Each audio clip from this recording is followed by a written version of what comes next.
오늘 첫 소식은 어젯밤 9시 저희 TV조선 메인 뉴스를 통해서 결국 또 한 번의 용기를 내고 직접 공개 인터뷰에 나선 민주당 장경태 의원의 성추행 의혹 피해자 이야기로 시작하겠습니다. 성추행 피해자로서 공개적인 인터뷰에 나섰던 것, 고소를 결심하는 것만큼이나 아마 큰 용기가 필요한 일이었을 겁니다. 그런데 왜 피해자가 또 한 번의 큰 용기를 내야 했을까? 지금부터 하나씩 짚어봐 드리겠습니다. 그 첫 번째 이유는 바로 이겁니다. 장경태 의원의 반격, 지금 무고죄 그리고 폭행죄로 맞고소한 상황이잖아요. 피해자가 어제 장경태 의원의 성추행은 분명히 있었다. 그리고 또 하나의 증거도 공개했습니다. 피해자의 목소리가 그 증거인데 저희가 들려드렸던 그 피해자의 목소리, 그리고 어제 출연했던 피해자의 목소리 들어보시죠. 국정감사 기간 중에 비서관들의 술자리가 있었는데 장경태 의원님이 오셨고 제가 되게 취해 있어서 몸을 잘 가누지 못했는데 몸을 잘 가누지 못하는 저의 신체 여러 곳을 추행했던 사건입니다. 그렇다면 장 의원이 신체 접촉을 분명히 했다는 말씀이시죠? 네, 분명히 있었습니다. 저는 제 목소리를 알아들을 수 있잖아요. 아니 왜 거기에 락까지만 나왔는데 들어보면 뒤에 안 돼요라는 말까지 녹음이 되어 있거든요. 그러니까 술에 많이 취해 있긴 했지만 반사적으로 안 된다는 말이 나온 것 같습니다. 장경태 의원님은 무고죄는 꽃뱀론이라고 비판을 하셨는데 왜 저는 거기에 해당하지 않는 건지, 그러니까 추행이 사실이 아니라면 비서관인 제가 무엇을 위해서 무엇을 얻겠다고 여당의 재선 의원을 상대로 고소를 하겠나, 그런 생각입니다. 피해자의 목소리를 들려드렸습니다. 피해자는 분명히 이야기하고 있습니다. 신체 접촉이 분명히 있었고, 그리고 그 신체 접촉은 한 곳이 아니라 여러 곳이었다. 여러 곳의 신체를 추행한 사건이었다라고 지금 이야기하고 있습니다. 그리고 저희가 보도를 통해서 보여드렸던 그 피해자의 워딩 중에서 아니 왜 거기에 라는 목소리가 있었는데 이걸 지금 장경태 의원 측에서는 악의적인 편집이자 연출이다라고 주장하고 있지만 피해 여성은 그 아니 왜 거기에라는 음성, 그 음성 본인 음성이 맞고 그리고 지금 보도가 되지 않은 다른 음성도 있었는데 그 음성은 안 돼요라는 얘기를 했다는 겁니다. 수차례 신체 접촉이 있었고 여러 곳에 신체 접촉이 있었는데 그걸 하면 안 된다. 하지 말아줬으면 좋겠다라는 취지로 안 된다라는 말도 본인은 했다고 이야기하고 있습니다. 어떻게 보셨습니까, 김광선 변호사님? 일단 이제 성범죄는 대부분이 은밀한 장소에서 이루어집니다. 네. 그래서 이제 피해자와 가해자 둘만 있는 상황에서 이루어지기 때문에 피해자 진술이 신빙성 여부에 따라서 유죄 무죄가 갈라져요. 네. 그런데 이 사건 자체는 그것과 좀 굉장히 다른 양상이 있죠.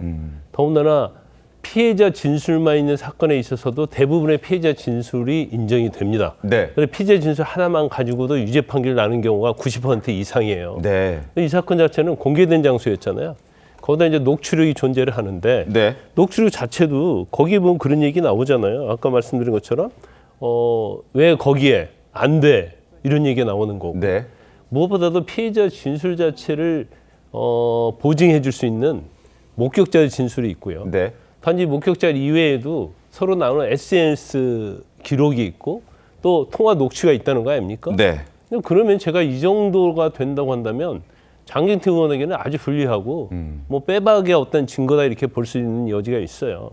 근데 장경태 의원은 계속 어떻게 얘기했죠? 적반하장처럼 꽃뱀같이 취급을 하면서 네. 무고죄로 고소하고 그다음에 남자친구가 근무하는 장소에 대해서 어떤 압박을 가하고 네. 그 사진 가지고 뭐 이놈이 맞지 하면서 성범죄 가해자로서는 해서는 안 될 그런 행위를 계속적으로 해왔어요. 더군다나 네. 그냥 한 게 아니고 직접적으로 공개적으로 했잖아요. 언론 네. 인터뷰를 통해서.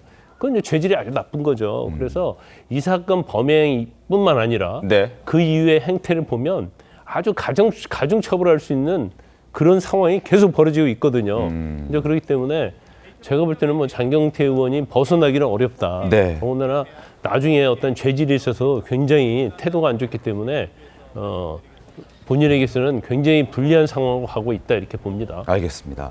자, 피해자 어제 저희 TV조선 메인뉴스에 출연하기 전, 그러니까 지금 오늘 기점으로 이틀 전에는 경찰에도 출석해서 조사를 받았습니다. 무려 10시간이 넘는 조사가 이루어졌다고 합니다. 자, 화면 함께 볼까요? 자, 지난 3일 오후 2시 10시간 넘게 조사를 받았고 목격자 글 등을 증거로 제출했습니다.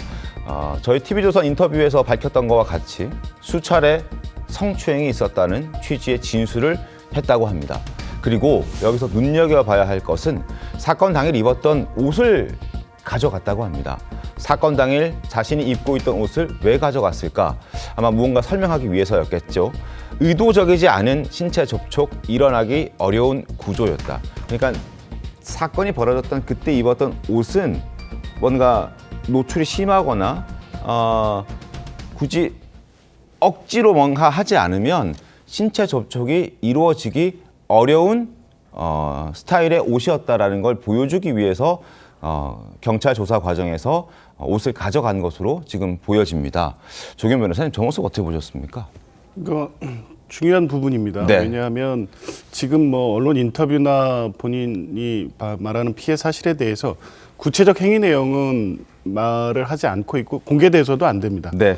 왜냐하면 이제 그런 내용들이 나오면 소위 말하는 2차 가해 위험성이 너무 높기 때문에 구체적 행위 내용은 나오지는 않지만 아마 고소장이라든가 네.